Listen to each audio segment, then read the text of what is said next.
Tango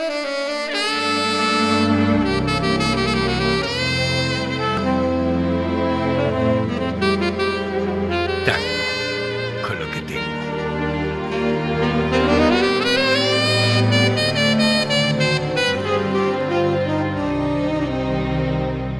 Hello, I'm Blas Rivera, broadcasting now our second season podcast named Tango con lo que tengo.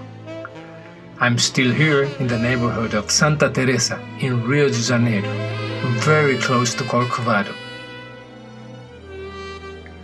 Tango con lo que tengo.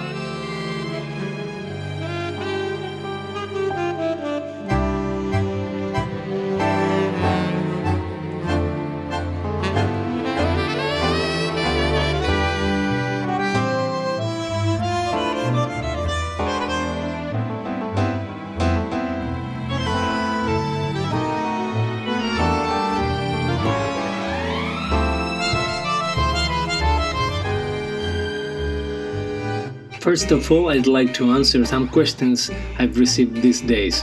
Federico Neighbor from Princeton, he's asking where does the bombo legüero come? Bombo legüero is the percussion instrument we used on last week recording Che. Dear friend Federico, this drum comes from Metan, state of Salta in the north of Argentina, and it has been made by Corso brothers, a very traditional family. We call it legüero because you can hear it from 1 mile far. 1 legua means 1 mile. Okay, attention, this podcast comes with a video. Essential to listen this next song, Milonga for King Kong.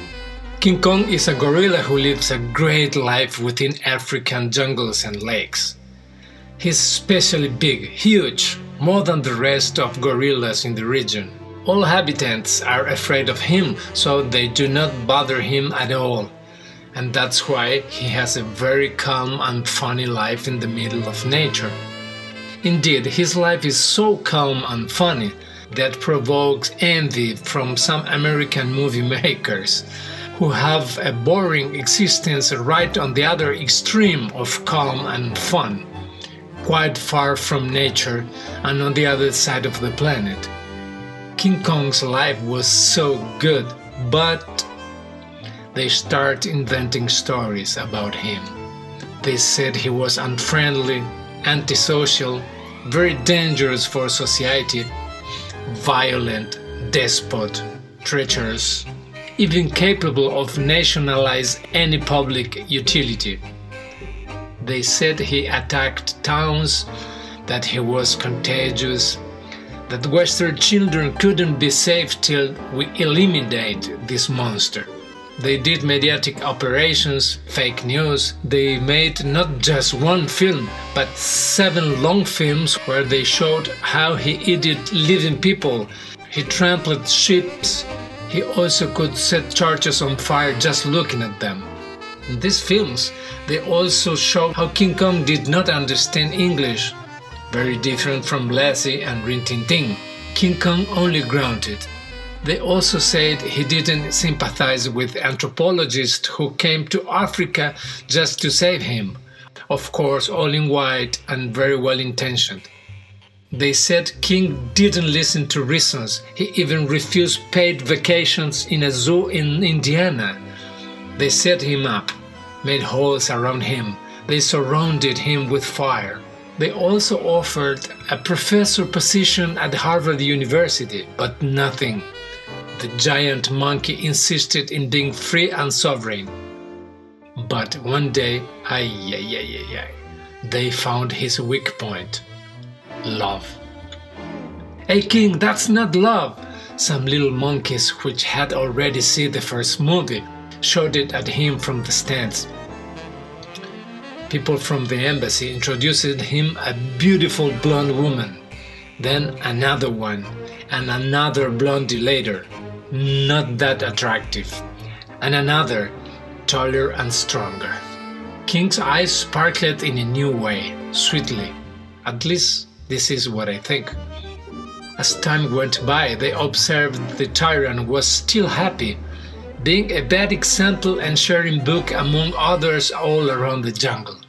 So they introduced him blonde girl number 5, this time bolder, more naked, blonder, Jessica Lange, a spy in brackets. But our hero was not impressed by others' nudity. He was very much aphrodisiac than all blondies together.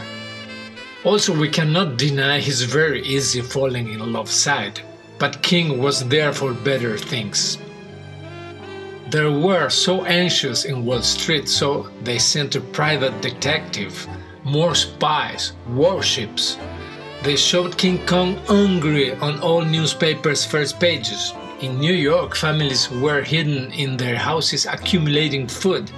They had been told that Big Apple would arrive in any moment. He would mud everything. He would destroy Central Park in order to bury treasures. They closed border with China and Iran. That's almost Africa. And finally, they came up with the 6th Blondie, more powerful than the 6th Fleet, more fragile, more naive, more clever journalist, more miniserie, blonder, more lethal. Even little monkeys up on the stand looked each other and said, "Ay, ay, ay, ay, ay, we are losing our chief." And this time, the K-monster felt in love. His chest exploded. He took her to swing. He sang songs for her, made jokes. He made her laugh. He imitated the giraffes. And she felt in love too. And this time a real crowd invaded the square. After that, the 7th and last film came up. I didn't see that one. And I do not want to see it. They could change the final scene. For me, the best thing is to end the film right here. The great artists and fellows who will play this music are the Fluminense University String Quartet. Please, you must forgive this recording quality, done with my phone in a tiny hall in Rio de Janeiro. Viva the quartet! Viva King Kong!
Muchas gracias y hasta siempre.